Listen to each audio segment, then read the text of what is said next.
heures du matin. Merci de nous recevoir chez vous en cette matinée du 3 octobre 2020. Alors, le mois d'octobre a commencé, donc le 1er octobre. Vous le savez très bien que le mois d'octobre est synonyme du mois rose. Il est synonyme donc de sensibilisation, de dépistage au cancer du sein. Et justement, ce sera la thématique à laquelle nous allons nous intéresser ce matin en compagnie de certains spécialistes. La chanson kabyle sera aussi à l'honneur ce matin, en compagnie d'un chanteur qui viendra nous présenter un nouvel album, donc de la chanson kabyle. Les rubriques habituelles du samedi, à savoir Samira Hadjamar, elle qui va s'intéresser à l'une des femmes qui ont marqué toute l'histoire de l'Afrique du Nord, mais aussi particulièrement l'histoire d'Algérie. Elle reviendra donc sur l'histoire de Dahiliya, qui est connue donc communément par El Kahina, enterrée aujourd'hui entre Khanchla et Batna, donc à l'est du pays. Meissa Belarossi, la princesse de l'émission, sera aussi parmi nous ce matin. Elle, par contre, elle va s'intéresser cette fois-ci aux travaux manuels, et pas n'importe quels travaux manuels, puisqu'elle va nous faire une séance de recyclage. Et oui, pourquoi pas, les enfants sont à la maison en ce moment, il n'y a pas d'école, alors pourquoi pas ne pas s'intéresser aux travaux manuels, notamment donc le recyclage, histoire aussi de protéger l'environnement. Voilà donc pour le programme de cette matinée, mais avant cela, je ne vais pas l'oublier cette matinée, mais avant cela, les nouvelles du ciel en compagnie de Mina Abed.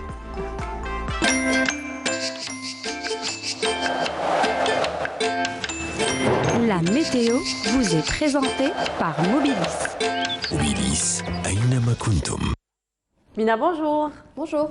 J'ai pas l'habitude d'oublier, Mina. Ça a été exceptionnel hier. C'est bizarre d'ailleurs. Ça a été exceptionnel hier. Voilà, alors j'ai dû m'entraîner pour ne pas oublier ce matin.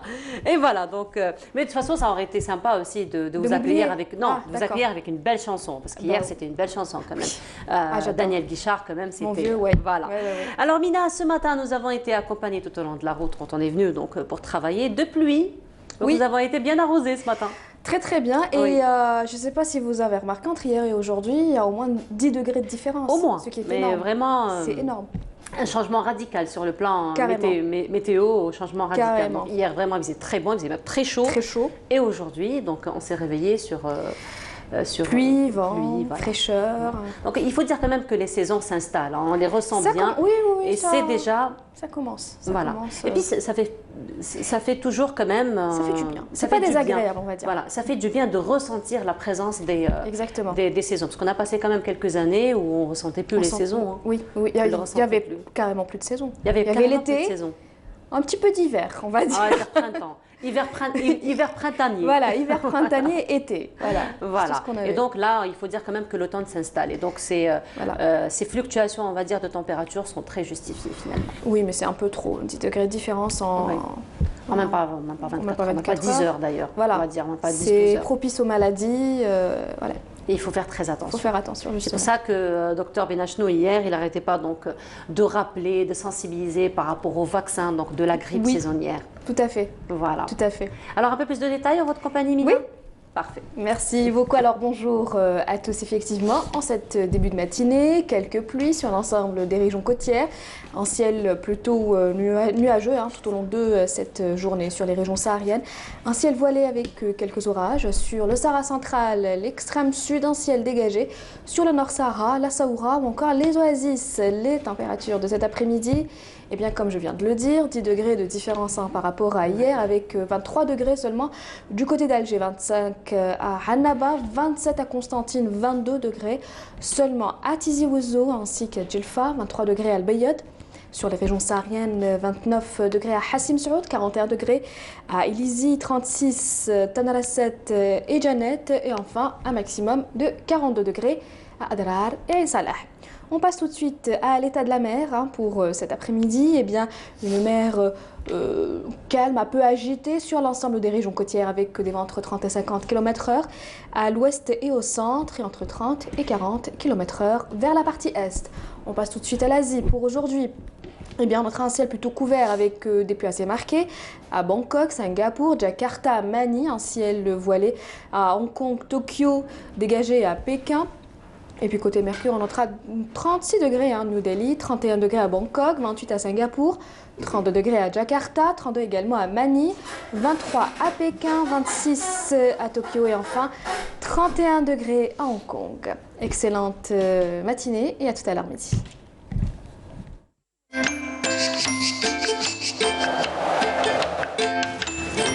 La météo vous est présentée par Mobilis. Mobilis أينما كنتم. Merci beaucoup Mina pour les nouvelles. Donc on vous retrouvera tout à l'heure, donc après le journal télévisé du midi. Tout à fait. Voilà, parfait. Merci beaucoup. Merci à Bonne vous. journée Bonne Mina. journée. Et on continue. Et là, donc ce sera une pause musicale comme à l'accoutumée qu'on vous propose. Et ce sera en compagnie de Leila Bolsari. On se retrouve juste après.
Chanson donc de Leila Bolsali et à présent la minute Mohamed Dib en compagnie de Yazid Ait Mahiddine. Yazid, bonjour. Bonjour, nom de Louda, on m'avait oublié au sommaire. Hein. Je vous ai oublié au Vous sommet. voyez, hein.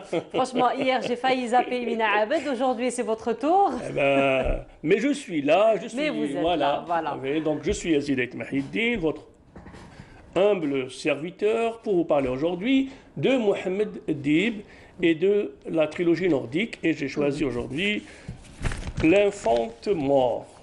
Voilà. Voilà, alors on va découvrir le livre de plus près. Donc l'Infante mort, il fait partie de la trilogie nordique. Il est scindé en deux parties, donc l'héritière dans les arbres et l'Infante mort. Il y a trois temps dans ce roman. Le temps dédié à l'arbre, donc la fille qui est dans les arbres. Qui est Leili Bell, qui est le personnage central de ce roman. Et le deuxième temps, c'est la fille donc, dans le désert.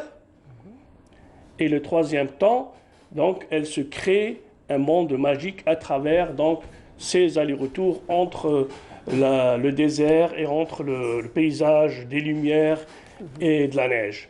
Donc, Mohamed Dib, à travers donc, ce roman, il a essayé donc de confier à cette fille, qui est le personnage central, qui est Leili Bell, donc il a confié cette mission de raconter son propre récit, celui de sa double culture, celle de sa mère qui est nordique, qui est finnoise, et de son père qui est maghrébin, qui est algérien.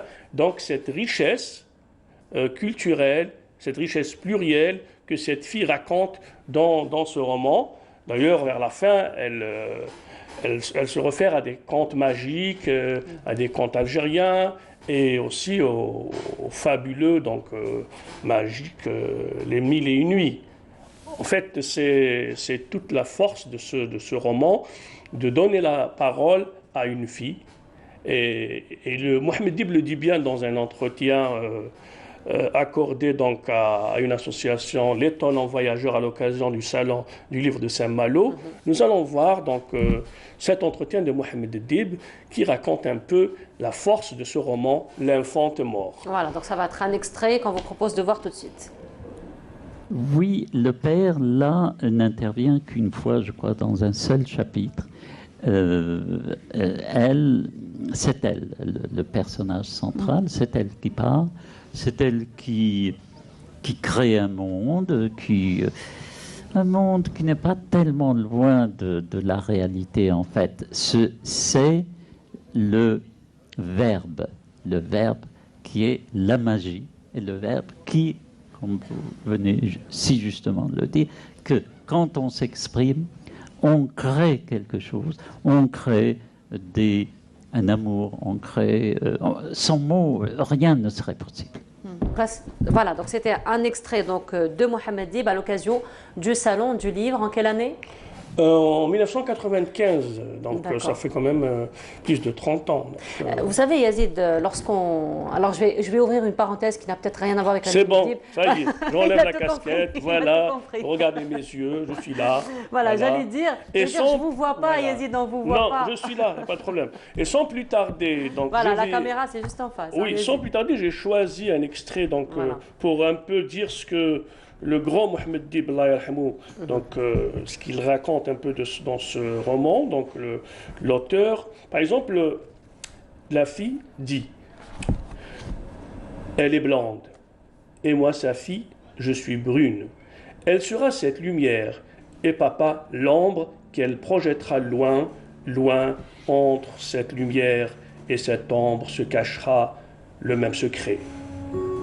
Tout le temps, sous son nom connu, le même secret et le silence qui doit se faire autour, secret, près de moi, tué. » Donc elle raconte ici cette richesse, elle vit, il y a aussi un problème en fait, une séparation entre le père algérien et la mère nordique, et cette séparation, elle la vit comme une richesse, comme un apport, et non pas comme c'est pas un personnage négatif, c'est un personnage positif. Donc, qui met en lumière finalement toute la richesse de... Absolument, voilà. Donc les enfants nés des mariages mixtes, finalement, c'est pas une catastrophe. Au contraire, il y a des gens qui vivent ça comme vraiment une crise. Mais dans ce roman, il rappelle que cette vie, pour la fille, enfin, par rapport à la fille, elle le vit pas mal. Elle le vit vraiment en essayant de profiter des deux cultures, de la culture nordique de la mère et de celle du père. Et je rappelle que la musique, vous avez entendu, c'est un instrument traditionnel finlandais, le kantele. Donc, je pense. Je ne sais pas si on peut encore écouter. Oui, parce que je vais encore lire un dernier extrait pour dire au revoir, parce que je ne vais pas m'éterniser ici. Je vais encore lire dans cet instant Dib. Voilà ce qu'il faudrait que je fasse, moi aussi. Raconter des histoires pour ne pas être morte, pour ne pas avoir besoin de mourir. Tout le monde devrait y penser. La vie veut qu'on prenne la route du bonheur, de marcher simplement sur cette route qui est déjà un bonheur. Et voilà, donc vous étiez en train de parler de cet instrument de musique qui est finlandais. Oui, c'est un instrument traditionnel. Il y a même des grandes musiques de Sibelius en cet instrument traditionnel qui qui ressemble un peu au qanoun et à la sitar, voilà. Voilà, on ressent un petit peu cette note, effectivement. Yazid, merci beaucoup. Donc, on rappelle que vous étiez parmi nous ce matin et que vous serez parmi nous chaque semaine. Donc, pour l'instant, Mohamed Dib et parce qu'on célèbre cette année de la naissance de Mohamed Dib. Alors, juste une dernière question, Yazid, avant de vous quitter. Donc, par rapport à la trilogie, si vous devez donner juste un conseil aux téléspectateurs, par quel livre devrions-nous commencer, donc pour avoir un petit peu cette suite logique, donc et mieux comprendre donc l'histoire. L'infante-mort. L'infante-mort, on commence. Et pourquoi l'infante-mort? Parce que aussi cette fille dont on parle, c'est une princesse aussi. Voilà. L'infante, c'est un titre honorifique, c'est un titre princier, et mort, c'est mauresque, c'est berbère, voilà. c'est les familles mortes, c'est andalou, donc voilà, en quelque sorte. Et je remets mon béret. Voilà, vous remettez votre béret. Voilà. Maintenant, et attendez, et aussi votre masque, mon voilà. masque, pour vous dire au revoir, et n'oubliez pas la distanciation et le masque. Voilà, merci beaucoup Yazid, on vous retrouvera donc la semaine prochaine avec un autre instant. Mohamed Dib. Voilà, donc comme je vous le disais en début d'émission, c'est l'Octobre Rose, c'est le mois donc, du dépistage, de sensibilisation. Et là, ce sera un spot donc, que nous vous proposons de voir et on se retrouve juste après.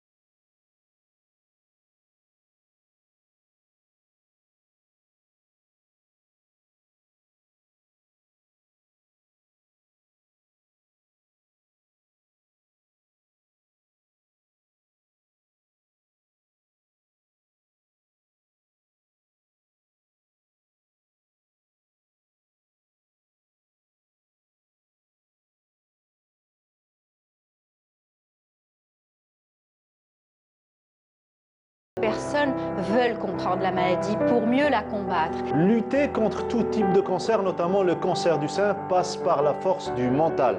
Le cancer du sein est une maladie qui peut guérir à condition qu'elle soit dépistée précocement, faire une mammographie au moins une fois par an. Chaque année, le dépistage précoce permet de sauver des milliers de vies. Le dépistage est important pour sauver vos vies, mesdames. Le dépistage est important pour votre santé. Si vous voulez conserver votre beauté et votre jeunesse, commencez le dépistage très jeune. Tous engagés pour un Octobre Rose. Le mois pour le dépistage du cancer du sein. S'il vous plaît, dépistez-vous. N'attendez pas, faites votre mammographie. Faites le dépistage. Pour pouvoir traiter la maladie très tôt. Faites-le pour nous, car entre nous, sans vous, nous sommes perdus. Faites-le. Et vivez votre vie en rose.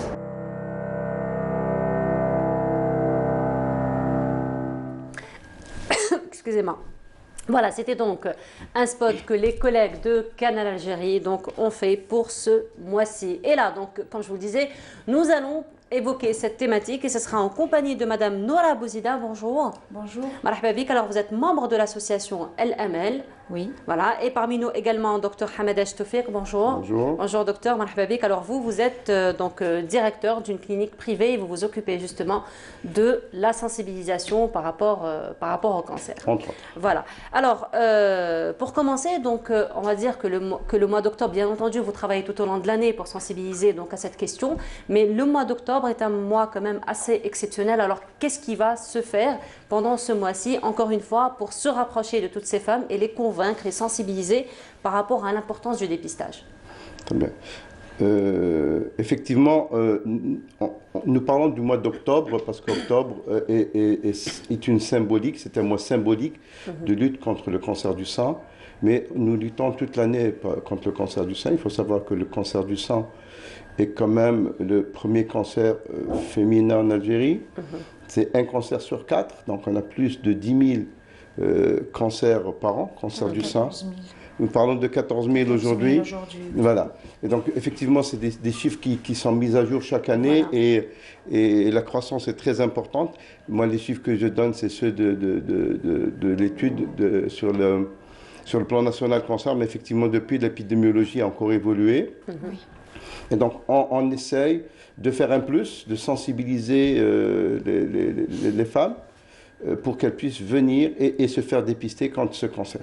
Quels sont les moyens, docteur, que vous mettez en œuvre justement pour vous rapprocher de ces femmes et de les sensibiliser par rapport à la question du dépistage? Disons que d'abord, nous comptons sur les associations. Déjà, nous comptons sur les associations parce qu'elles ont un rôle primordial dans la sensibilisation des personnes à se présenter, à se faire dépister. Mais il y a également les réseaux sociaux, il y a les supports audiovisuels. Et donc, les professionnels de la santé profitent de ce mois-ci pour encore mettre une couche et aller, chaque centre, chaque hôpital, il a sa page Facebook, il a son site internet. Et à travers ces éléments-là, il communique, il sensibilise les femmes, il les invite à se soumettre, c'est un faux mot, mais à ce dépistage. Et d'un autre côté, les structures médicales font également un effort pour consacrer plus de moyens durant le mois d'octobre, de moyens humains, mais également de moyens matériels. Il y a certaines structures médicales qui offrent des consultations gratuites. Il y a certaines structures médicales privées, je parle du privé, qui essayent de réduire au maximum le montant de la prise en charge, parce que malheureusement, ce n'est pas couvert par les assurances. C'est quand même au niveau des structures privées, effectivement, la prestation a un coût. Alors justement, on va revenir dans un petit moment à la question donc, de la sécurité sociale. Mais avant cela, Madame Bouzida, avant de parler un petit peu de vos actions sur terrain, votre association en quelques mots. Bien, alors l'association LML créée en 1994, c'est LML CPMC, donc du centre Pierre et Marie Curie, qui est le centre de référence de lutte contre le cancer. Donc nous nous occupons de tous les cancers et cela toute l'année effectivement. Le mois d'octobre étant le mois symbolique, mais surtout le mois mondial de lutte contre le cancer du sein. C'est donc aujourd'hui, dans le monde entier, toutes les associations, toutes les institutions de lutte contre le cancer, à commencer par l'OMS, qui est donc l'Organisation mondiale de la santé, qui a instauré ce mois mondial de lutte.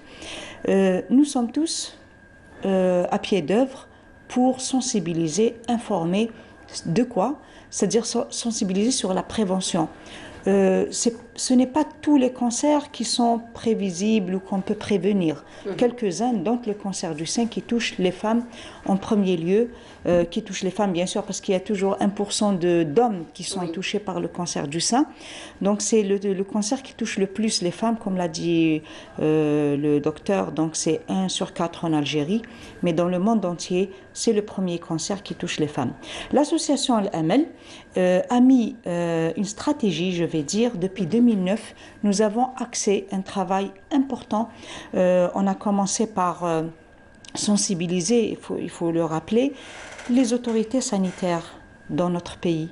Cela a commencé par une journée parlementaire parce que nous avons voulu impliquer tout le monde. Ce n'est pas une lutte d'une entité ou d'une partie sans les autres. C'est une action collective. Donc nous, en tant que société civile, que représentants des patients, nous avons commencé le travail, mais il fallait aussi mobiliser parce que le cancer, le traitement, la prévention, tout ça a un coût et donc il fallait minimiser les coûts parce que quand on arrive à des stades avancés, le coût du traitement est très important, mais il faut dire que le premier coût, c'est la perte de la vie humaine. Donc, plutôt diagnostiquer, meilleure est la prise en charge, moins est le coût économique et financier, et psychologiquement, ma foi, quand on perd une maman, une sœur, c'est toute une famille qui est détruite, et donc c'est un petit peu ça. Les chiffres, pourquoi ont-ils augmenté? C'est justement parce que ces opérations de dépistage ont commencé en Algérie à partir de ce moment-là, sur 2 axes. C'est une fois informée, une fois sensibilisée, la femme algérienne s'est dirigée d'elle-même pour faire sa mammographie. Alors Mais justement, aussi, la femme algérienne s'est dirigée. Est-ce que c'est pour autant que vous, j'ai envie de dire, que vous évaluez un petit peu l'engouement de la femme algérienne assez important par rapport à ce dépistage? Bien sûr, parce que depuis 2009, on a organisé des dizaines et des dizaines de déplacements dans les wilayas, dans les régions les plus isolées, on va dire. Donc la femme algérienne a vraiment répondu présente. Elle s'est informée elle-même, mais aussi son compagnon de vie l'a accompagnée, que ce soit son mari, que ce soit son frère, son père parfois. Donc franchement, on a sensibilisé, mais aussi on a donc remarqué cette réponse.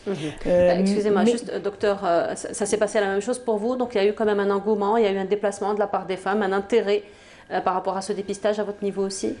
Oui, on enregistre un intérêt, effectivement, mais il reste très en deçà. Cet afflux reste très en deçà du besoin réel. En fait, si nous voyons la courbe des âges, je pense qu'annuellement ou tous les 2 ans, on a au moins 10 millions de femmes qui doivent bénéficier de ce dépistage. Et aujourd'hui, nous sommes très loin de ce chiffre. Effectivement, les associations font beaucoup d'efforts, elles se déplacent. C'est un peu l'avantage de la société civile. Vraiment, elle va vraiment dans des contrées très loin, j'ai envie de dire. Mais en fait, le docteur, il a raison, parce que je parlais de la femme en tant qu'individu qui s'occupe de sa propre santé. Mais effectivement, il faut que ce soit un travail collectif. Mais d'abord, c'est les autorités sanitaires. Donc nous, en tant qu'association, effectivement, on a fait cet effort. On est l'association qui a commencé le dépistage à travers un mammobile. On a acquis un mammobile en 2013. On l'a, on va dire, fait des opérations de dépistage un peu autant que possible dans des wilayas comme Biskra, Djidjel, un peu partout, avec des entreprises. Donc on a dépisté nous-mêmes environ 15 000 à 20 000 femmes. Mais cela reste effectivement très en deçà. Le plan cancer est venu renforcer cet effort pour organiser et mettre en synergie tous les moyens du pays. Mais effectivement, aujourd'hui, en 2020, ce plan cancer, c'était en 2015-2019. Il s'agit aujourd'hui d'évaluer cet effort. Nous ne sommes pas très satisfaits, nous ne sommes pas très déçus. Nous avons tous fait un effort. Aujourd'hui, il y a de nouveaux centres de chimiothérapie, de nouveaux centres de radiothérapie qui ont ouvert. Est-ce suffisant? Effectivement, non. Donc c'est pour ça qu'on est là encore aujourd'hui. Donc là, c'était le premier axe duquel vous avez parlé, donc le fait que la femme va elle-même se faire dépister. Le deuxième axe? C'était cela, c'était que les autorités ont mis en place un plan cancer. Donc ce plan cancer n'est pas strictement dédié au plan cancer du sein, mais il en fait partie. Et effectivement, il y a une grande conscience au niveau des autorités, mais aussi du corps médical. Nous, quand on se déplace avec, par exemple, des médecins du CPMC dans des wilayas comme Adrar, comme Biskra, on a fait l'effort de former des généralistes, le paramédical, des radiologues, pour pouvoir faire cette première et cette deuxième lecture par rapport au dépistage et au diagnostic précoce. Donc il y a un effort de formation qui a été fait aussi, et nous espérons qu'il y ait aujourd'hui, moi personnellement et les membres de notre association, on ressent le besoin de faire passer un message qui est celui de la relève. C'est-à-dire que nous, on souhaiterait que les jeunes médecins qui arrivent, les jeunes généralistes qui arrivent, qui s'installent dans leur cabinet, et les gynécologues, tout ce monde-là, puissent être un vecteur et un transmetteur de ce message. Faites-vous dépister, madame, allez faire votre mammographie.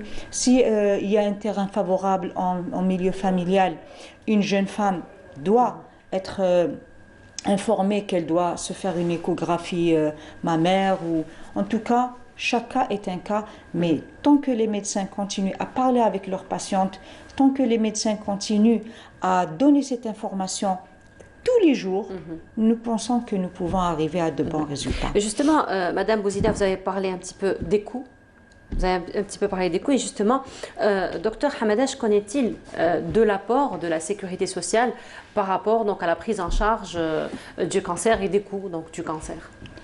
En fait, avant de parler de l'apport de la sécurité sociale, je veux revenir sur le plan national cancer, son objectif et voir un peu les moyens dont dispose l'Algérie. En fait, depuis l'indépendance, l'Algérie a mobilisé énormément de moyens, humains et matériels.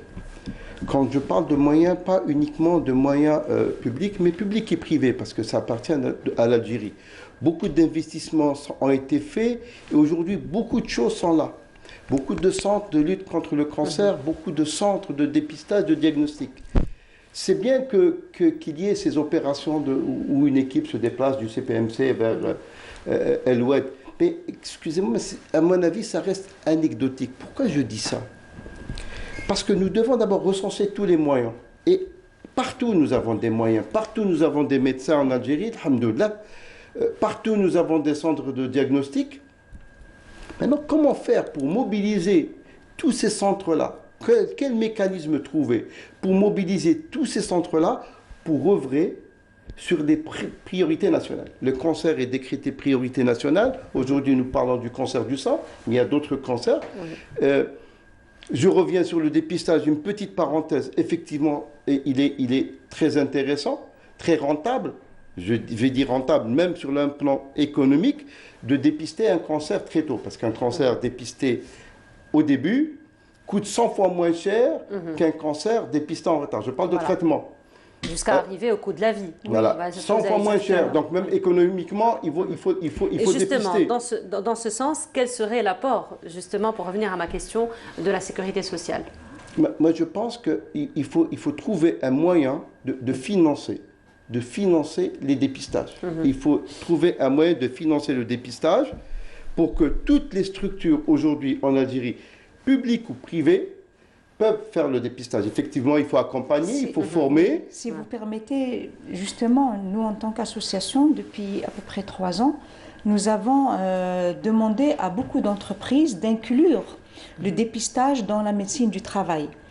Aujourd'hui, effectivement, des entreprises publiques et privées, mais de taille assez importante, ont inclus ça et donc ils prennent en charge pour certains donc la mammographie de leurs employés. Deuxièmement, nous avons effectivement fait un travail de sensibilisation auprès des représentants des travailleurs, donc l'UGTA entre autres, pour qu'ils demandent à ce que ce soit vraiment applicable comme loi générale et non pas restrictive à certaines entreprises. Mais aussi, effectivement, nous demandons à ce que la sécurité sociale rembourse, par exemple, les séances de radiothérapie qui sont très chères, même dans le privé. Et le privé, vous l'avez si bien dit, vous avez fait un effort d'investissement. Aujourd'hui, on a des cliniques privées et pourquoi pas rembourser ces séances. Bien sûr, l'État et les médecins connaissent tout. Enfin, il y a un coût. Donc, ça, c'est un travail technique qui doit être fait. Mais nous, en tant qu'association de défense des droits des patients au traitement, qui est un droit constitutionnel, et on peut soulager le secteur public par l'apport qui est là, qui est déjà là, par le secteur privé. Et effectivement, nous demandons à ce que l'examen de mammographie et la radiothérapie, après la chimiothérapie, c'est beaucoup mieux pris en charge, mais la radiothérapie, nous demandons aussi à ce que ce soit un soin gratuit, que ce soit dans le public donc nous espérons ou dans que ce le sera privé. un appel qui sera entendu aujourd'hui donc à travers notre plateau. Je vous remercie beaucoup d'avoir été parmi nous ce matin et donc d'avoir encore une fois très rapidement, justement sur les activités du mois d'octobre, à cause donc de la pandémie qui sévit, nous avons beaucoup adapté notre action. Donc, il y a beaucoup de travail qui est fait sur les réseaux sociaux. Donc suivez-nous sur LMLC PMC, Facebook, Instagram, YouTube, mais aussi dans les médias comme aujourd'hui sur votre plateau. Voilà, merci beaucoup d'avoir été parmi nous ce matin. Merci. Encore une fois, de prendre part à cette noble cause qui est la sensibilisation donc, au dépistage au cancer du sein. Merci encore une fois.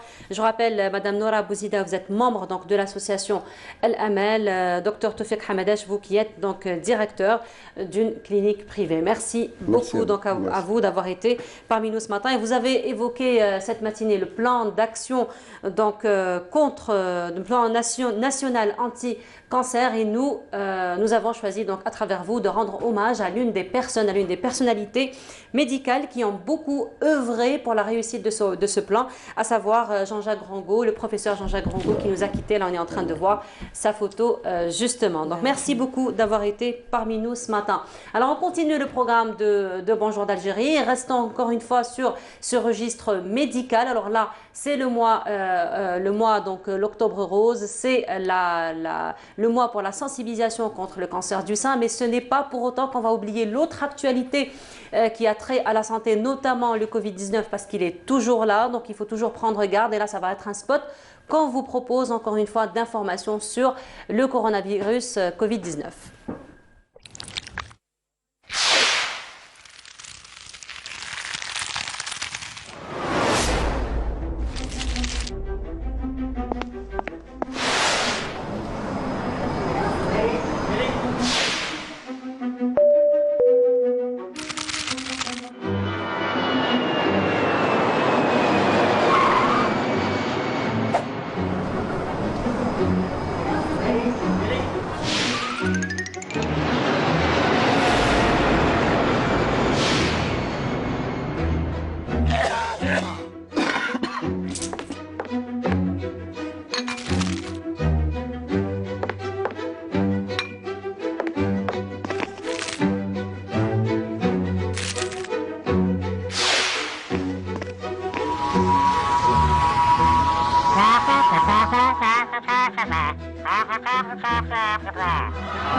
Et voilà, donc Samira Hadjamar vient de nous rejoindre. Samira, bonjour. Bonjour Nour. Marhaba Samira. Merci beaucoup. Voilà, alors là nous sommes en train de voir un spot donc, de sensibilisation contre le Covid-19.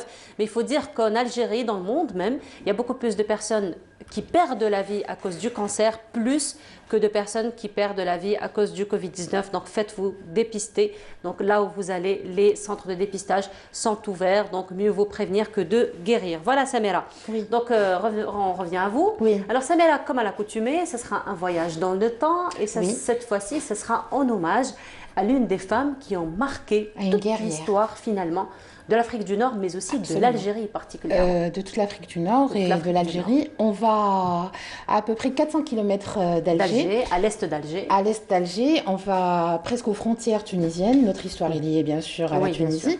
Et on va dans la petite commune de Baraï, ou Vagaya selon Saint-Augustin, ou alors Baraya selon Ibn Khaldun.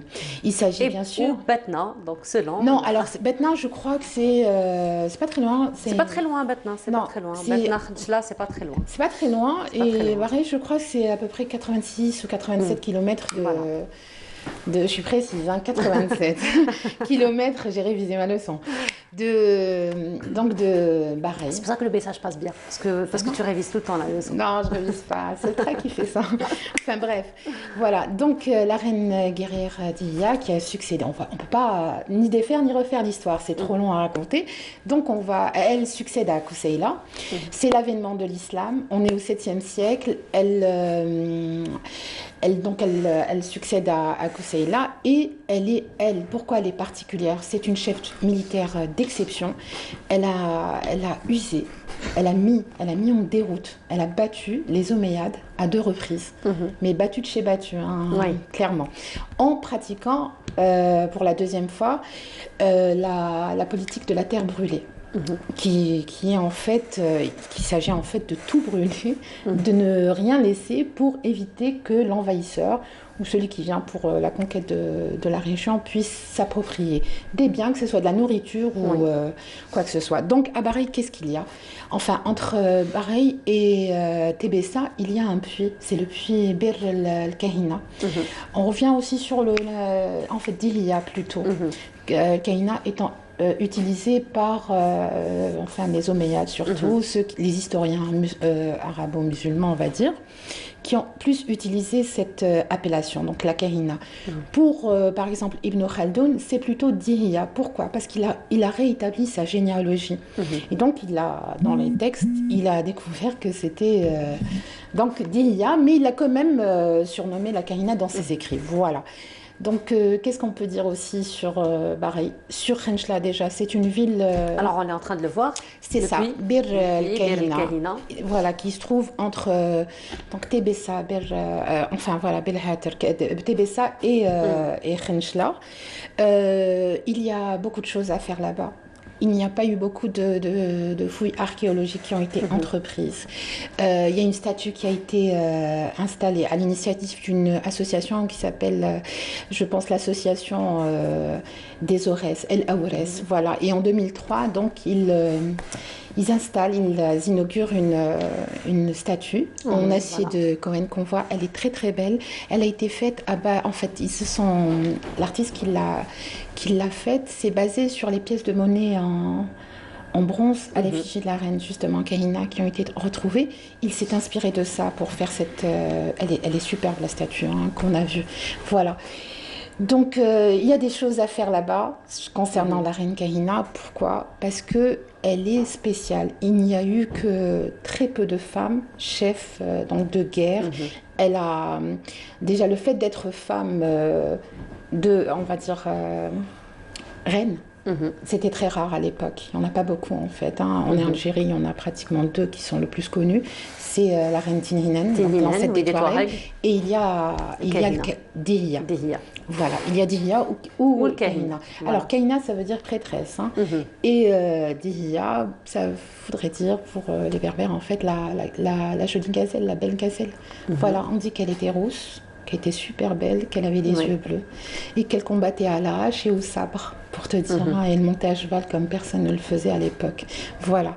Donc, la bataille la plus connue, celle qui l'a opposée aux Omeyyades, c'est la bataille des chameaux. Voilà, elle a réussi à vaincre en fait les Omeyyades. Les Omeyyades, eux, ont appelé cette bataille Nahr, le lac des épreuves. Voilà. En arabe, je ne sais plus comment on appelle ça. Voilà, on peut voir, ça s'est passé pas loin de Oued Meskia. Oui. Mesquina. Voilà. Donc, là, oui. Voilà. Pardon. C'était la question que j'allais vous poser. Voilà. C'était la question que j'allais vous poser. Il n'y a pas eu beaucoup d'écrits. Voilà, il y a eu beaucoup d'écrits. Et aujourd'hui, justement, vous avez choisi de nous parler de l'un des écrits. Donc, Gisèle Halimi, qui est morte il n'y a pas longtemps, le 28 juillet dernier. C'est une femme, c'est une avocate, c'est une militante qui elle a plaidé la cause de la Moudjahida Jamila Boubacha. Boubacha, oui. Voilà. Boubacha. Et donc, elle a porté la voix et la cause algérienne pour l'indépendance d'Algérie très loin. Elle a toujours été proche. C'est une Tunisienne d'origine. Et elle a fait un livre en 2006 aux éditions Le Plan qui s'intitule carrément La Kahina. La Kahina, voilà. Et donc, Gisèle Halimi s'est inspirée de recherches Elle a fait des recherches. Elle, quand elle était petite, son père lui parlait de la kahina. Il était donc toute sa vie a tourné autour de ces héroïnes en fait. Et ce qui fait, c'est ce qui fait la personnalité de Gisèle Halimi. On va peut-être regarder un extrait d'une interview qu'elle a donnée à l'occasion de la sortie de son livre en 2006. Voilà, allez, on va regarder donc un extrait de Gisèle Halimi à l'occasion de la sortie donc du livre La Kahina et on se retrouve juste après. Pas beaucoup dans l'histoire. Hein. On dit tellement que les femmes n'ont pas le sens de l'orientation. Là, elle fait la preuve contraire. Donc elle fait une guerre et elle l'emporte à l'Oued Nini, où selon sa propre stratégie, elle met en déroute les troupes arabes et elle les poursuit jusqu'en Libye, jusqu'à les Ksars de Hassan. Alors on va le revoir, hein. on va le reprendre. Il y a juste un petit souci technique, on va donc le reprendre dans un petit moment. Alors il faut dire que donc, Gisèle Halimi, c'est normal qu'elle s'inspire de toutes ses recherches pour écrire ce livre parce qu'elle-même, donc c'est une femme qui a beaucoup milité pour la cause féminine déjà, donc pour la libération de la femme, pour la protection de la femme, pour la protection des droits de la femme. Exactement. Voilà. Et elle dit que un des modèles, pas seulement pour l'Algérie, mais pour toutes les femmes du Nord, et que ce soit l'Afrique du Nord, le Maghreb ou encore la femme arabe, Dehiya fait partie de ces modèles. Elle dit que c'est la première féministe. Voilà. Algérienne en tout cas. Voilà, il y a des tas de choses qui devraient se faire pour la kahina. On n'a pas retrouvé exactement, elle avait un palais, on va dire. Elle était reine, elle avait son palais et il y a des fouilles qui devraient être menées. En 2006, ils avaient dit justement qu'ils allaient entamer des travaux. Sinon, qu'est-ce qu'on peut dire sur elle? Alors, on peut revenir déjà sur le nom El-Kahina, qui a été donné par les Omeyyades. Oui. Et donc, les historiens, les historiens arabes qui lui en voulaient parce que c'est une femme et c'est une chef de guerre qui a réussi à les mettre à terre à 2 reprises. Bon, la pauvre, elle a fini trahie parce on va dire elle était attachée au neveu du général Hassan ibn Na'man. Alors là, on me dit que l'extrait est prêt de Gisèle Halimi, on peut le voir. On se retrouve juste après. Pas beaucoup dans l'histoire. Hein. On dit tellement que les femmes n'ont pas le sens de l'orientation. Là, elle fait la preuve contraire. Donc elle fait une guerre et elle l'emporte à l'Oued Nini, où selon sa propre stratégie, elle met en déroute les troupes arabes et elle les poursuit jusqu'en Libye, jusqu'à les Ksars de Hassan. Et elle le fait pourquoi? Ça aussi, les femmes ont dit, vrai ou faux, je souhaiterais que ce soit vrai, les femmes n'aiment pas la guerre, n'aiment pas. Et pourtant, c'est une guerrière. Mais justement, excusez-moi, qui lui a donné ce pouvoir? Alors, pour comprendre pourquoi elle faisait la guerre, c'est qu'il faut savoir qu'elle faisait la guerre, une guerre de résistance. C'était une guerre contre l'occupation arabe. Elle ne faisait pas une guerre d'hégémonie. Elle ne voulait pas occuper d'autres terres. Elle voulait qu'on lui laisse, comme elle dit, ces montagnes d'Orès, l'on vend des Orès, ces cèdres millénaires. Donc elle faisait une guerre contre l'occupation, ce qui reste aujourd'hui. Voilà, donc quand même, il y a Gisèle Halimi met le point très important, hein. D'ailleurs c'est la pierre angulaire un petit peu de toute l'histoire de Kahina, c'est qu'elle ne faisait pas une guerre, elle se défendait, elle défendait son territoire, donc son territoire et sa population. Et sa population, exactement. Et c'est ce qui fait que quand elle a gagné la bataille, lorsqu'ils ont gagné la bataille des chameaux, elle a libéré pratiquement tout le monde, sauf le neveu de Hassan, du général, donc Hassan ibn Na'man, qui s'appelle Khalid, et c'est le seul qu'elle a gardé. Bon, elle a eu une histoire avec lui, c'est lui qui l'a trahi. Elle a quand même mis en déroute les Omeyyades pendant 5 années. Et c'est ça qui est extraordinaire. Elle n'a pas mené de guerre, elle a protégé son territoire. Elle a protégé son territoire. Voilà, merci beaucoup Samira. Donc encore une fois pour ce beau voyage, pour ce bel hommage que vous avez rendu donc, à l'une des femmes qui ont marqué l'histoire de l'Algérie, de l'Afrique du Nord. Et voilà, de l'Afrique du Nord, et du Maghreb. Et du Maghreb. Et voilà, et donc nous allons rester un petit peu avec donc, ses origines berbères, ses origines amazirs, donc de l'Afrique du Nord. Et là, nous allons écouter une chanson de l'un des chanteurs, de l'un des artistes qui ont fait une grande promotion donc, de la chanson berbère, de la chanson amazir, et à qui nous souhaitons ce matin un prompt rétablissement. Il s'agit de Djamel Sabri, connu communément par Bechtola. Et voilà, donc on lui souhaite un prompt rétablissement cette matinée et on vous propose donc de réécouter, de redécouvrir cette chanson.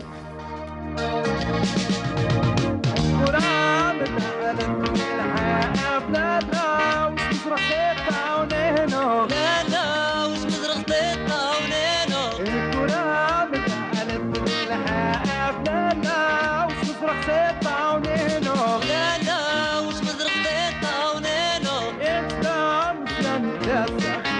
الشباب والطويل النبا والماء الغناية والطويل النبا والماء الغناية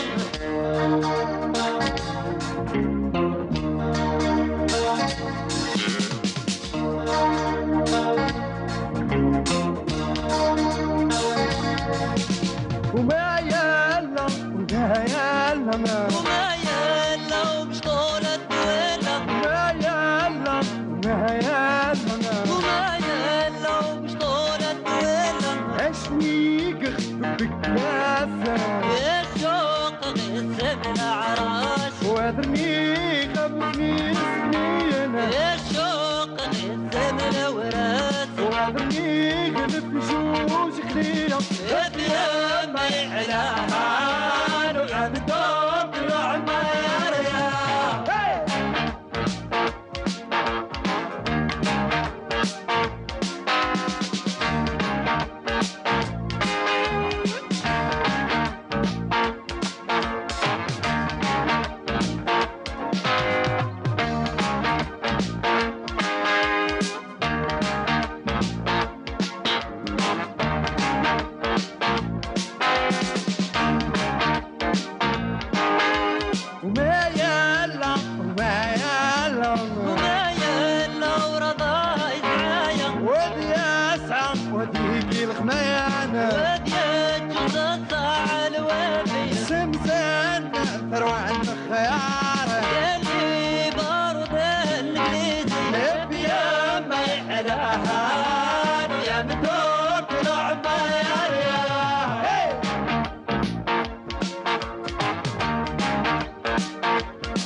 Et voilà, donc encore une fois, on souhaite un prompt rétablissement à notre artiste Djemal Sabri. On reste donc avec cette ambiance amazigh, avec la chanson amazigh, la chanson berbère, et particulièrement ce sera pour la chanson kabyle, puisque nous avons avec nous Monsieur Ider Dahas. Bonjour. Bonjour. Marhaba bik. Oui, Allah Yassinbek. Bien, bonjour à tout le monde. Alors vous êtes artiste, vous êtes chanteur et vous venez aujourd'hui avec un nouvel album. Exactement, un album intitulé Tiklin Tmazra, la marche de Tamazra. Et là, un prompt rétablissement à notre ami Joe le Berbère, qu'on connaît déjà par le passé, par son passé. Voilà. Et pour sa défense aussi, pour la chanson berbère, pour la chanson absolument, amazigh, pour la promotion aussi de ce absolument, on la connaît dans les années 80 et c'est un chic type, c'est un excellent, excellent artiste. Effectivement, d'ailleurs, ça reste une légende, hein. Jusqu'à présent, on l'écoute toujours avec le même plaisir. Avec plaisir, oui, toujours avec le même honneur. Alors, Ider Dahas, là, on revient un petit peu sur votre album. Donc, il comporte à peu près combien de chansons? Il y a 7 chansons. Je voudrais juste, si vous permettez, avoir une pensée à ma soeur qui est très malade. Elle est à Bougie. Et le bonjour à tous les amis et la famille. Merci. Voilà. Et donc on revient, vous disiez, donc il y a 7 chansons un petit peu, il y a 7 chansons dans votre album. Oui, et donc d'ailleurs qu'on va découvrir dans un petit moment. Et donc ce sont des chansons, donc vous parlez de quoi particulièrement? On parle de l'actualité, on parle de la berbérité, de tout ce que vous voulez, de l'émigration aussi. Et voilà. Il y a une chanson en chaoui justement qu'on va passer peut-être pour Joe. Voilà, et justement une pensée pour Joe. Ouais. Et là, nous avons choisi un extrait de votre album. Merci. En pensée, et justement... en chaoui. En chaoui, voilà, justement, une chanson en chaoui. Ça sera une pensée à Joe, et justement, Joe a besoin de nous. Donc là, nous sommes en train de voir une petite affiche là, où donc, ce sera une sensibilisation pour Joe qui est très malade, et donc qui a besoin de nous, qui a besoin donc, de notre soutien. Là, on va écouter un petit extrait. شفشاوي لميس نوراس لميس ومزيغ الأولى غدران لا شفشاوي لميس نوراس لميس ومزيغ الأولى لا باس لا لا لا لا لا لا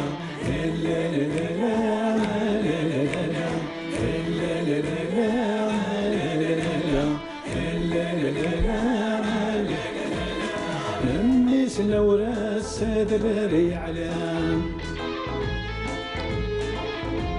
عيني رفلاس يشفى الرومان لميس نوراس دراري علام عيني رفلاس يشفى الرومان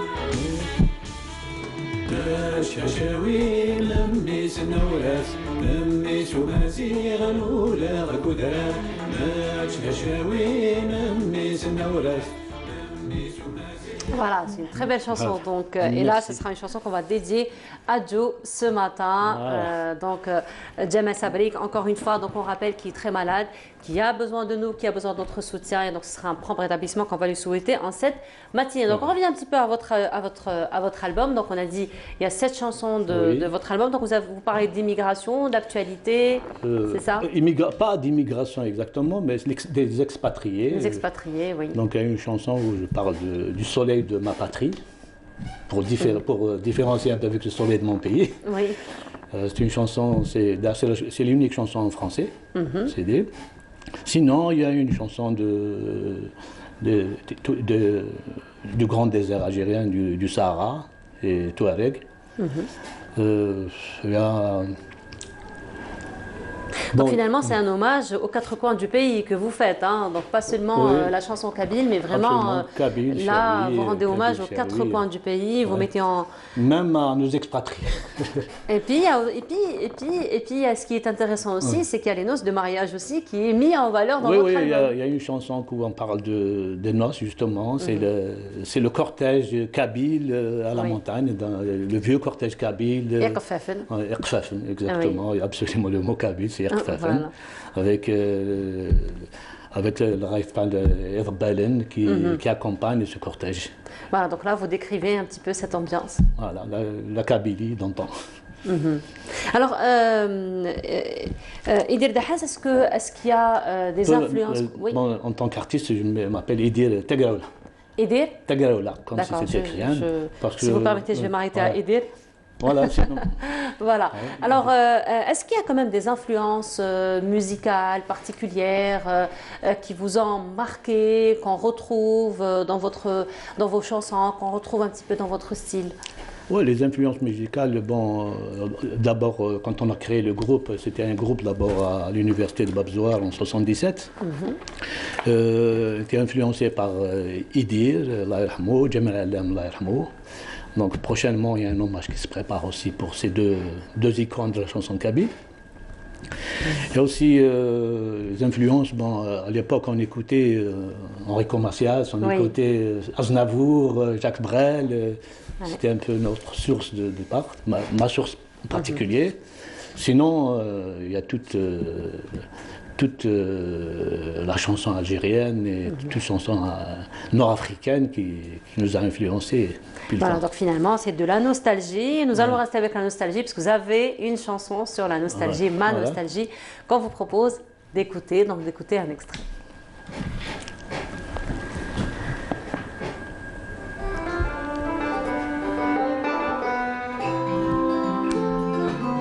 Le soleil de ma patrie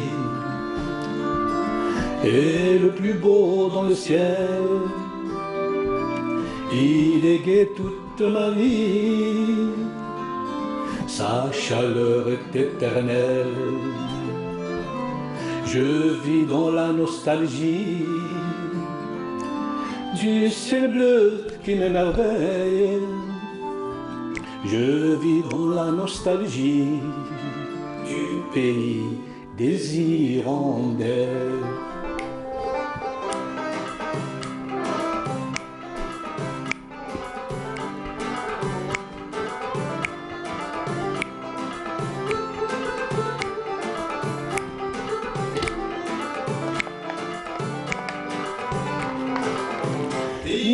comme ça mon pays. J'espérais le dos à dos. Déchiré, je suis parti, rêvant d'un monde nouveau. Et l'étoile qui te suivit m'a mené en bateau.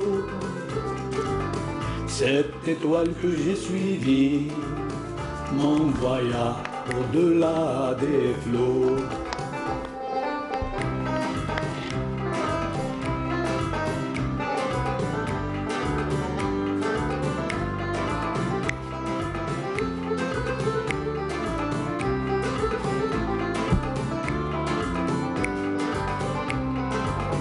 Ma fierté n'a pas d'égal devant ma télévision, quand sur la plus haute estrade, je vois monter nos champions. J'entends l'hymne national, tout mon cœur est en frisson. J'entends l'hymne national et je pleure comme un enfant. Magnifique chanson, bravo. Merci. Alors, Idil, vous écrivez vous-même vos chansons? Oui, vous j'écris les mes composez chansons, je vous-même? compose moi-même, oui. Les arrangements au studio, c'est avec notre ami Farid Harfi, un studio de bougies. Voilà, donc... Alors, on vous voit dans votre album accompagné de votre guitare. oui, Donc, vous jouez d'instruments. je joue de la guitare Mhm. et je chante. Et voilà. Donc là, c'est la seule chanson donc, en langue française dans votre album. Absolument, Alors, est-ce oui. qu'il y a d'autres projets, par exemple, d'autres chansons avec d'autres langues D'autres langues, je ne sais pas, c'est selon l'inspiration, mais par contre, je vous dis, le projet actuel, c'est un hommage à Idir et Djemal Alem. Leur perte m'a vraiment touché, donc j'espère bien leur rendre un hommage à la hauteur. Oui, bah, ils l'ont bien mérité. Hein. Alors, Idil Taglawla, il faut dire que dans votre album, il y a quelque chose de très particulier. Ce sont des remerciements que vous avez oui. fait donc, dans votre album, chose qu'on n'a Oui. pas l'habitude généralement de voir dans les albums. Ben oui. Les albums, généralement, c'est l'équipe technique, c'est les paroliers, mais Non, pas vraiment de remerciements. Remerciements parce que je suis avec un groupe qu'on a fondé à Babzoar en 77. Donc il y a Et mes vous êtes amis. ensemble depuis? Depuis 77. Et vous êtes ensemble depuis? Depuis 77, vous êtes ensemble? Oui, le groupe, on était ensemble et tout. Puis après les études, après l'université, des membres ont changé, ils sont versés dans la vie sociale, dans la vie de tous les jours. Et donc parmi les derniers, là, il y a Belaïd et Omar. Oui.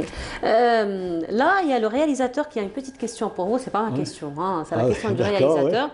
Dernièrement, donc, il y a un groupe qui a un petit peu la même histoire que vous, les T34. Je ne sais pas si vous connaissez. Oui, on les a connus. Voilà, vous les avez connus. On Donc est de la même génération. La même génération, voilà, c'est la même période. J'ai connu Belkacem et Mourad à la cité universitaire de Ben Aknoun. Ah ben voilà. La fameuse chambre T34. T34, voilà. Oui, sans oublier aussi le groupe Afaq.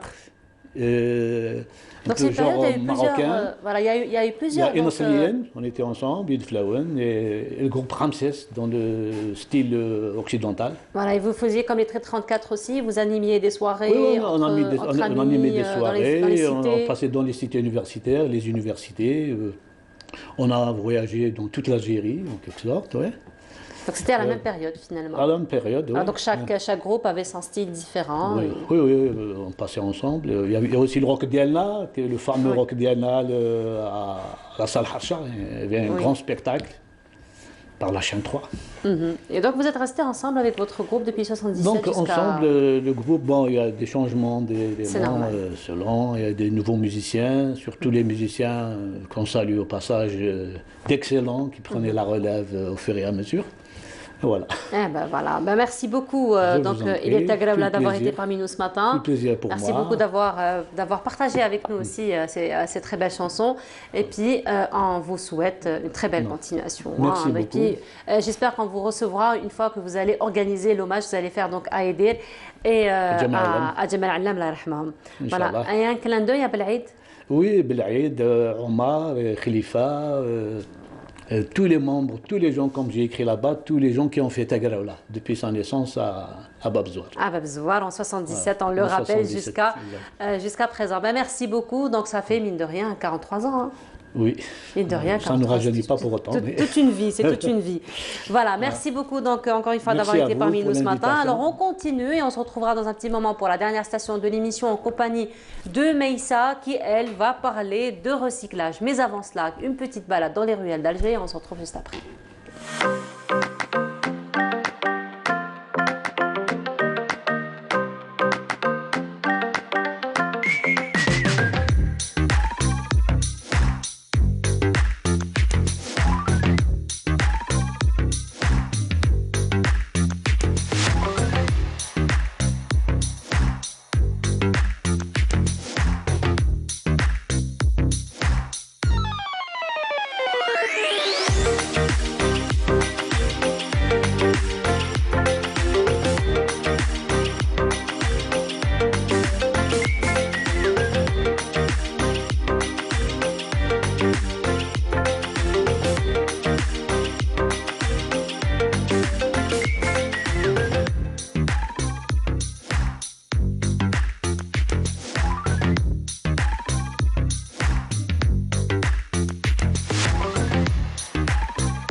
Sur le plateau et pour la dernière station. Et Meissa vient de nous rejoindre. Meissa, bonjour. Bonjour Nolhouda. Alors, la semaine dernière, c'était une princesse qui avait partagé le plateau avec nous. Aujourd'hui, c'est mécanicienne, bricoleuse. Alors, juste, je voulais te dire, ce matin, si tu savais ce que j'ai fait, dans le chemin de l'allée, quand j'allais venir, et j'ai trouvé plein de déchets par terre. Ça, c'est Il y a des sacs en plastique. Des bouteilles en plastique. Oui, pourquoi on n'utiliserait pas des sacs en papier? Ça serait moins polluant.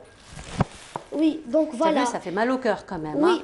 Donc, tu profiteras cette matinée donc, pour sensibiliser, pour lancer un appel, pour... passer donc de l'utilisation du sac plastique au sac en papier. Oui, voilà. De toute façon, aujourd'hui, nous allons parler du recyclage. Du recyclage. Voilà. Aujourd'hui, tu n'es pas seule. Tu as ramené vraiment un beau jeune homme avec toi. Et je n'ai pas encore eu l'occasion de le connaître et tu ne nous as pas encore fait les présentations. Oui. Alors, je vous présente Massi Ilyes. Massi, bonjour. Bonjour. Ça va, tu vas bien? Oui, ça va. Bienvenue à toi. Merci. C'est un plaisir de t'avoir sur le plateau avec nous. Merci. Moi aussi, ça me fait plaisir. Alors, je vous laisse. Je vous laisse. Ok, alors je voulais savoir, on peut commencer. Dis-moi, qu'est-ce qu'est la préhistoire pour toi? Donc la préhistoire, c'est une période géologique la plus grande qui s'étend de la création de la Terre il y a 80,5 milliards d'années à l'apparition de l'écriture et le début de l'histoire il y a 3500 ans. Waouh, ok. On remonte à loin, hein? Oui. On remonte à loin. Alors, je voulais savoir, qu'est-ce qui t'a poussé à aimer la préhistoire ou voilà, à t'intéresser à ce sujet? Donc, ce qui m'intéresse, bien sûr, c'est que les animaux qui y ont vécu, donc on n'a pas vraiment... La seule preuve qu'on ait, ce sont les fossiles qu'on a trouvés. Et j'aime beaucoup décortiquer les théories qu'il y a. Et surtout, la plus grande raison, ce sont les dinosaures. C'est ma plus grande passion. Ils ont vécu aussi à la préhistoire. Et ce sont mes animaux préférés, en tout cas. Waouh! Alors, tu t'y connais un peu dans l'Antiquité? Dis-moi. Oui, l'Antiquité, c'est la première période de l'histoire. Mais est-ce que tu permets que je m'incruste? Oui. Tu permets que je m'incruste? Oui. Alors, je voulais savoir, Massilienne, tu avais parlé donc des dinosaures. Oui. Et je voudrais te poser juste une question qui pourrait être très innocente comme question. Dis-moi, est-ce que si par exemple les dinosaures vivaient toujours avec nous, ils Oui. étaient toujours là avec nous, Oui. comment on aurait dû par exemple se comporter s'il y a encore des dinosaures? Bon, c'est très peu probable, mais s'il y avait toujours des dinosaures, bah, ce serait déjà très dangereux, hein, Ouais. c'est sûr. Mais en tout Et cas, je pense... ce qui est sûr, c'est que ça aurait fait ton bonheur. Ah bah oui. J'imagine. En fait, bah, je pense qu'on aurait été minoritaire, en fait. Oui. Ils sont trop puissants. Ils sont trop puissants, trop grands aussi, ils prennent Ouais. beaucoup d'espace. Mais moi, ça me ferait pas plaisir. Hein. C'est vrai? Bah, ils sont trop dangereux. Oui, bon, ça pourrait être une théorie, peut-être qu'ils sont très gentils aussi. Ah On bah ne oui, sait pas. hein, on ne sait jamais. Hein. On ne sait jamais, ça reste des Ah oui. théories. Voilà, c'est vrai que lorsqu'on voit un petit peu les ossements avec les gros crocs comme ça, les grosses dents, on se dit ça peut être dangereux, mais finalement peut-être pas. Ouais, bah, Donc, on ne sait peut-être pas. que c'est eux qui vont avoir peur de nous. Hein. Ah, Oui. peut-être, Bah oui. ça reste des théories, effectivement. Voilà, donc vous étiez arrivé à l'Antiquité et je me retire encore une fois. Ok, alors, qu'est-ce que je pourrais te poser d'autre comme question? Mais vous parliez des dinosaures, etc. S'il y avait des dinosaures maintenant, la race humaine aussi serait en voie de disparition. Donc ça serait pas... C'est une théorie. Aussi, oui. Hein, c'est une théorie. Donc on Oui. est dans les si. Hein, donc Oui. ça pourrait être plusieurs théories qu'on pourrait aussi lire et interpréter comme on veut. C'était il y a des millions d'années, donc tout est possible. Tout est possible. Ouais, voilà. Voilà, tout est possible. Il suffit juste donc d'expliquer les choses scientifiquement parlant et, Oui, et on aura donc la théorie qui est fondée aujourd'hui. Maïssa, tu as choisi de parler d'un thème très intéressant. Oui. D'ailleurs, tu as fait ta collecte ce matin, c'est ce que tu nous avais dit en venant. Oui, c'est ça. Voilà. J'ai Pour ramassé réduire un quelques... petit peu les déchets, Oui. pour encourager les gens à ne pas trop jeter Pas trop d'ordures jeter, c'est ça. et qu'on pourra donc recycler et leur donner une seconde vie. Oui, c'est ça. Alors, le recyclage. Qu'est-ce qu'est le recyclage, à ton avis, Nolhuda? Ben, la seule chose que je sais du recyclage, c'est probablement donner une deuxième vie aux déchets. Voilà. Oui, alors... Une définition très classique. Oui, Hein. oui, le recyclage, c'est... Désolée, hein, le recyclage... Prends ton temps, ma chérie. Pardon. Mais vas-y, prends tes notes. Oui. Voilà, parce que moi je donne des définitions classiques, mais Maïssa, Oui. elle est là à aller vraiment dans le fin fond de la définition. Alors, le recyclage est un procédé de traitement des déchets, industriels ou ménagers, arrivés en fin de vie. Voilà, ça veut dire qu'on ne peut pas leur donner une deuxième vie. J'étais à côté. Hein. Oui, qui permet de réintroduire certains des matériaux dans la production de nouveaux objets. Voilà. D'accord. Oui. Et donc c'est ce que tu vois nous présenter ce matin. Oui, mais je parle du recyclage. Qu'est-ce qu'est le recyclage? Mais qu'est-ce qu'on peut recycler? Alors, on peut recycler le plastique, le verre, certains métaux, les gravats, mais aussi le carton en papier. D'accord. Voilà. Alors, je sais que beaucoup des enfants qui sont en train de nous regarder aujourd'hui se posent la question, mais pourquoi on doit, enfin, je ne vais pas dire on doit, mais pourquoi on recycle? Eh bien, recycler, alors on recycle premièrement pour économiser des matières premières, le bois, le pétrole, etc. Mais aussi pour préserver la nature et l'environnement. Voilà. Surtout. Oui, malheureusement, les déchets tels les ordures ménagères ne peuvent pas être recyclés. Ils sont soit incinérés ou enfouis sous terre. Sauf le problème, c'est que ça peut prendre parfois des centaines d'années avant de se dégrader. Exemple, le verre prend 5000 ans environ avant de se dégrader.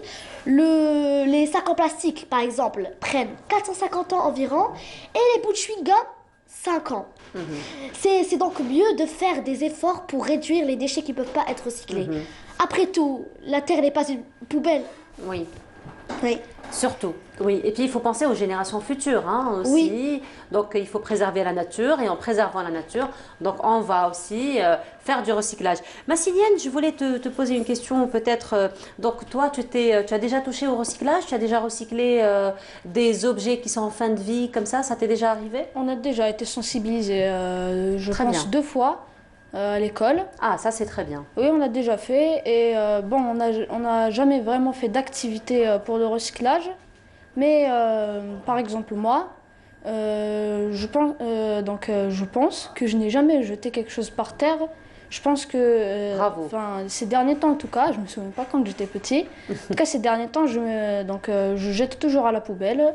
Et on a déjà été sensibilisés, oui. Ah ben voilà, c'est bravo, vraiment bravo Massiliane. Voilà, exactement. Donc voilà, finalement la future génération, elle est entre de bonnes mains. Voilà, on va dire elle est entre de bonnes mains. Oui. Alors mais est-ce que tu sais qu'il y a eu un concours de recyclage qui a été fait par Internet? C'est un concours donc qui a été destiné aux enfants pour participer donc avec des travaux de recyclage. Ça va être un reportage que je vous propose de voir. C'est un retour sur ce concours destiné aux enfants donc qui a pour thème le recyclage. Passionnée de travaux manuels, Malek est une artiste en herbe qui fabrique de multiples objets décoratifs en utilisant de simples outils. Récemment, elle a participé à un concours national qui consiste à réaliser des œuvres d'art à partir des déchets du quotidien. J'aime beaucoup les travaux manuels. J'ai vu l'annonce de ce concours à la télévision et avec l'aide de mon frère, j'ai pu y participer. J'ai même fabriqué une boîte à stylos à partir d'une bouteille en plastique.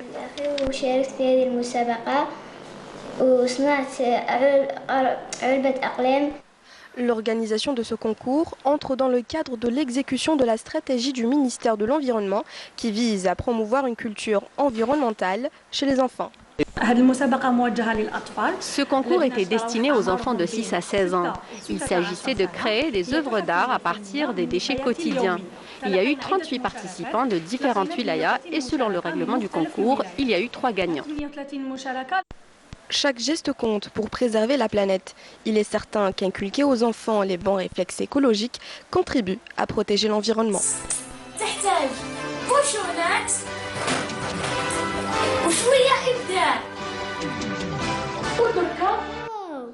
Waouh, t'as vu comme c'est beau. Tu as aimé, Massilias? C'était très intéressant. Voilà, c'était intéressant. Donc la prochaine fois, il faut participer à ce genre de concours. Oui. Alors, Meïssa, pour qu'on puisse faire du recyclage, et donc il y a des gens qui ne jettent rien comme Massilias par exemple, mais parfois nous avons besoin donc de trouver un petit peu tous ces objets-là. Une chose pourrait nous aider, c'est le tri sélectif, n'est-ce pas? Voilà. Alors qu'est-ce que le tri sélectif? Alors le tri sélectif, c'est une façon de ranger les ordures dans les différents bacs de recyclage. Et en fait, ça aide à mieux recycler pour pouvoir les mieux recycler après dans les usines, etc. Donc nous, en tant que citoyens, nous pouvons participer au tri sélectif en jetant, comme je vous l'ai dit, les ordures ou les déchets dans les différentes poubelles, de recyclage. Ce sont des bacs spécialisés. Voilà. Alors, je vais vous les citer. Nous avons la poubelle jaune qui est pour le métal, le plastique et le carton. Nous avons la poubelle bleue qui est pour le papier et les journaux. Nous avons la poubelle verte qui est destinée au verre. Nous avons la poubelle noire qui est pour les déchets organiques comme la peau de banane, etc. Et la poubelle... peut utiliser aussi en compost. Oui, voilà, en compost. Comme la plante que tu m'avais offert, qui a bien grandi d'ailleurs depuis. Ah, ok. Qui a bien fleuri. Oui. Alors, la poubelle marron ou rouge, c'est la poubelle pour les déchets non recyclables. D'accord. Voilà.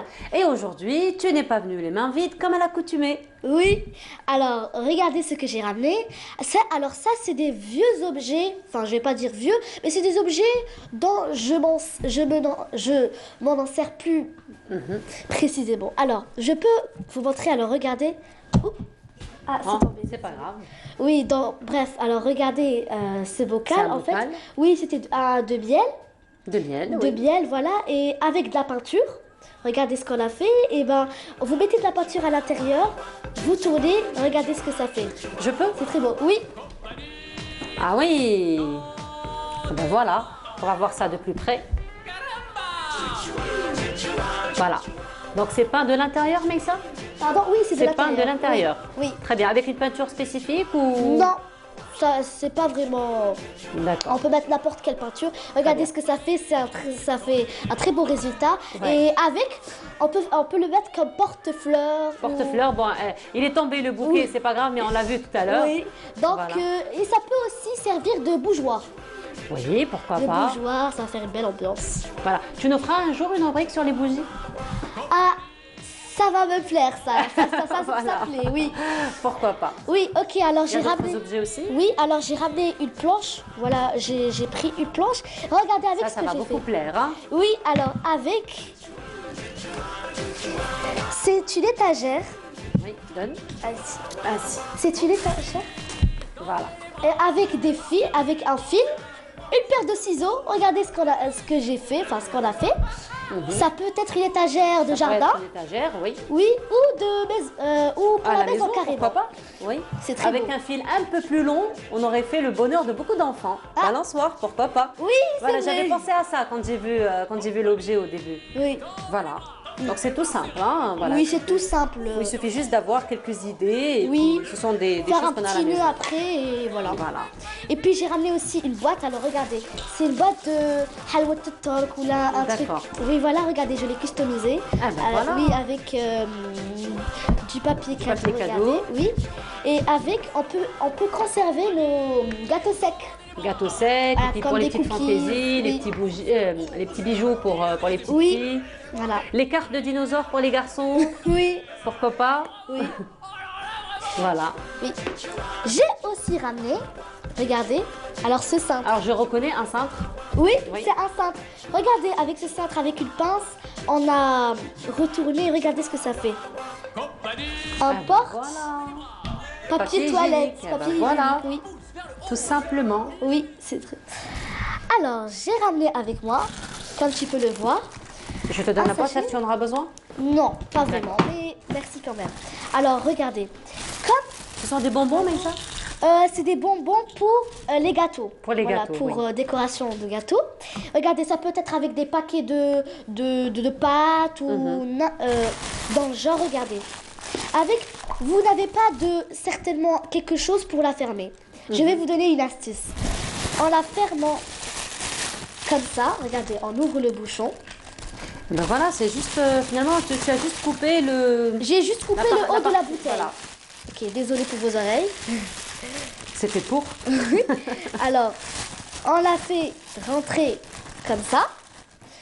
Puis, vous ouvrez comme ça le sachet. Une minute. Et avec le bouchon, et voilà, on va venir visser le bouchon. Comme si on fermait une bouteille. Et regardez. Tout simplement. Vous pouvez le bouger. Ça Déjà marche. préservé. Et puis, du pierre de coups, parce que, voilà, donc on préserve un petit peu les bonbons qui sont à l'intérieur, Oui. mais aussi pour les utiliser. Donc finalement, ça va être beaucoup plus facile. Oui. Il suffit juste de verser Oui, comme de ça. verser, et puis, oui. eh ben voilà, donc quelques dosage idées précis. intéressantes. Hein. Oui. Voilà. Alors, Massiliès. Massiliès, tu as un très joli prénom d'abord. Merci. Il veut dire quoi? Donc c'est un nom berbère. C'est un nom berbère. Donc il ressemble beaucoup à Massinissa. Hein. Oui, oui, voilà. Il nous fait rappeler un petit peu. Toi, c'est un très joli prénom, Massiliès. Alors, Massiliès, tu as accompagné aujourd'hui Meïssa. Tu as parlé un petit peu de la préhistoire. Mais je vois que toi aussi, tu n'es pas venu les mains vides. Oui, donc j'ai ramené 4 livres. Ce sont des livres que tu aimes lire? Oui, donc qui illustrent un peu ce que j'aime lire, voilà. D'accord. Donc le premier, j'ai ramené un livre sur la Grèce antique. Donc c'est l'un des sujets que j'aime le plus. Voilà, tenez. On va le montrer. La Grèce antique. Donc, c'est pas que les dinosaures finalement qui Non, t'intéressent. même l'Antiquité, parce que ça fait partie de l'Antiquité, la Grèce D'accord. antique et tout. Et donc c'est mon sujet préféré de l'Antiquité, la Grèce. D'accord. Donc, je m'intéresse l'Antiquité- plus aux légendes. Mais, aux légendes, donc ouais. les animaux mythiques. Oui, voilà, exactement. Voilà. C'est vrai que la Grèce, sur le plan mythologique, c'est très riche. Hein. Ouais, voilà, exactement. Et donc, on retrouve tout ça dans le livre? Dans le livre, on retrouve, mais beaucoup plus le quotidien des Grecs, voilà. D'accord. Mais on retrouve aussi leur mythologie. D'accord, voilà. Donc là, c'est l'un des livres donc, que tu lis. C'est beaucoup plus un livre technique, c'est ça? Donc, qui nous renseigne un petit peu sur le quotidien. Il y a autre chose aussi? Oui, donc ça c'est mon livre de lecture préféré, donc c'est Harry Potter. Hein. Et donc c'est vrai j'ai que tous les Harry tomes Potter, et voilà, alors je ne vais pas te faire perdre la page. Hein. Harry Potter, donc tu as lu tous les tomes, j'imagine. Oui, voilà, Voilà, j'ai les lu 8. tous les tomes. Oui, exactement. Les 8, voilà. Donc je sais qu'il y en a 7. Le 8e, c'est une sorte de... Oui, et la pièce de théâtre. De pièce de théâtre, Oui, voilà. voilà. Voilà, pièce de théâtre, très bien. Donc c'est vrai que Harry Potter, c'est un peu le grand succès de... C'est la 5e œuvre la plus vendue du monde. La plus vendue au 500 monde. millions d'exemplaires. 500 millions d'exemplaires qui a été aussi traduit à plusieurs langues. 80. Voilà. Donc ça, c'est un livre sur la 6e extinction. Et voilà, et donc là, on revient un petit peu à ton autre passion. Donc bon, ça, c'est la 6e extinction, c'est aujourd'hui. Oui. Donc ça parle des espèces menacées de disparition à cause de l'humain, de la pollution, même des déchets jetés par terre. Oui. Et, qui sont une cause aussi de la disparition. Oui. Hein. Énormément, par exemple, d'êtres sous-marins meurent à cause de, par exemple, de pneus jetés dans la mer et tout. Et donc ça parle de ça. Et donc, c'est à cause de l'homme, en fait. D'ailleurs, on a vu des photos très choquantes hein, sur les réseaux sociaux, par exemple, des baleines, comme ça, quand ils explosent, on trouve plein de déchets dans leur ventre. Exactement, voilà, ils mangent sans faire exprès, par exemple, quand ils chassent le poisson, ils ouvrent grand la bouche et ça rentre. Ça rentre. Alors que ça ne devait pas rentrer. Voilà, parce que comme ce sont des toutes petites particules aussi, des bouchons, etc., donc ça ne filtre pas au niveau des baleines. Voilà, exactement. Ça ingurgite tout. Ça peut même boucher donc le trou qu'ils ont sur le dos qui leur permet de respirer, ça peut le boucher et donc l'air ne rentre plus et elles meurent. Voilà. Eh ben. Il y a autre chose aussi, bien entendu. Donc le dernier, c'est l'un de mes préférés, c'est sur les dinosaures. Oui, exactement. Et voilà. Donc c'est un livre qui retrace un peu toute l'histoire des dinosaures. Bon, pas que les dinosaures, parce qu'il parle aussi des espèces qui ont vécu avant et après. Et voilà, j'aime beaucoup ce livre parce que c'est le plus complet, on va dire, que j'ai eu. Il parle d'énormément de choses en rapport avec la préhistoire. Voilà. Voilà, donc donc tu as dit l'époque vraiment, donc l'époque primaire avant l'apparition des dinosaures, donc après, donc on voit un petit peu toute l'évolution de la vie. Voilà, La exactement. vie animale. Voilà. Massilas, tu as quel âge? J'ai 13 ans. 13 je viens ans, d'avoir 13 ans. Tu viens d'avoir 13 ans. Le 18 septembre. Le 18 septembre. Eh ben voilà, tu as eu quoi comme cadeau? Des livres sur les dinosaures? Encore une fois. C'est sûr. C'est sûr. Eh ben voilà, très bien. Alors, Massilias, tu as vu un petit peu quelques astuces que Maïssa nous a données. Qu'est-ce que tu en penses? Je pense que c'est très efficace. Hein. C'est tout bête et pourtant très efficace. Tout le monde peut le faire très facilement. Elle nous a montré l'exemple avec le sachet pour bonbons. C'est très très simple à faire et très rapide. Ça me prend vraiment 1 minute. Et ça nous évitera de loin aussi la 6e extinction. C'est tout le monde. Donc, pouvez penser à recycler. Exactement. N'est-ce pas? Oui. Voilà. Ah, donc, je reviens à toi. Les gants, ça sert à quoi? Voilà, donc aujourd'hui, tu es vraiment venu en tenue de recyclerie. On va dire. On va dire, voilà. Eh ben, merci beaucoup d'avoir été parmi nous, Maïssa, comme d'habitude. Donc, on te retrouvera samedi prochain avec une autre rubrique. Inch'Allah. Massilias, ça a été un plaisir de te recevoir. Tu viendras quand tu veux partager ta passion avec nous. Oui, bien D'accord, sûr. d'autres livres, encore une fois, sur l'histoire des dinosaures, de l'Antiquité, des animaux aussi fantastiques et légendaires qui font rêver, hein, il faut le dire. Hein. Voilà, merci beaucoup à toi d'avoir été parmi nous ce matin. Je te souhaite une très belle continuation et beaucoup de succès dans ta vie. Merci. Et Maïssa, comme à l'accoutumée, on ne se quitte pas comme ça. Oui. D'accord, tu viens toujours accompagnée de ta meilleure amie. La mandoline. La mandoline, donc pour nous interpréter une très belle chanson aujourd'hui aussi. Oui. Alors, juste. Il n'y a pas de baguette magique aujourd'hui. Ah non, pas aujourd'hui. Pas aujourd'hui. Aujourd'hui, nous avons des déchets. Des déchets. Voilà. En tout cas, c'est beaucoup mieux pour moi. Hein. Ça n'a rien fait la dernière fois, la baguette magique. Hein. Oui. Alors, juste avant de commencer, j'aimerais passer un bonjour à ma tante Apia, voilà, qui va fêter son anniversaire le mardi. Donc, je t'embrasse très fort. Et à mon grand-père qui m'a aidé à interpréter cette chanson. Allah Ibarak, voilà. Joyeux anniversaire à la tante de Maïssa. Et nous arrivons à la fin de notre émission. Merci beaucoup de nous avoir suivis. Je vous souhaite une très agréable journée à tous et je vous dis à très bientôt. Allez, c'est à toi, Maïssa. C'est vraiment très sale par terre. Tous ces déchets, quelle misère. Ça pollue la terre, la mer. Y a des solutions, des choses à faire. Verre, bouteille, carton, plastique. Le tri c'est automatique. Buvez l'eau du robinet. Faites des économies de papier. Faut recycler pour protéger notre belle planète. Faut recycler pour empêcher la terre de sombrer. Stopper les publicités, ne plus jeter, réparer. disent les papis, faut pas gâcher. La nature est polluée par des ordures, des saletés. On en a vraiment assez. Faudrait penser à tout nettoyer. Faut recycler pour protéger notre belle planète. Faut recycler pour empêcher la terre de sombrer. Bravo, bravo, merci beaucoup Meissa, merci à toi aussi Massilias d'avoir été parmi nous. Voilà.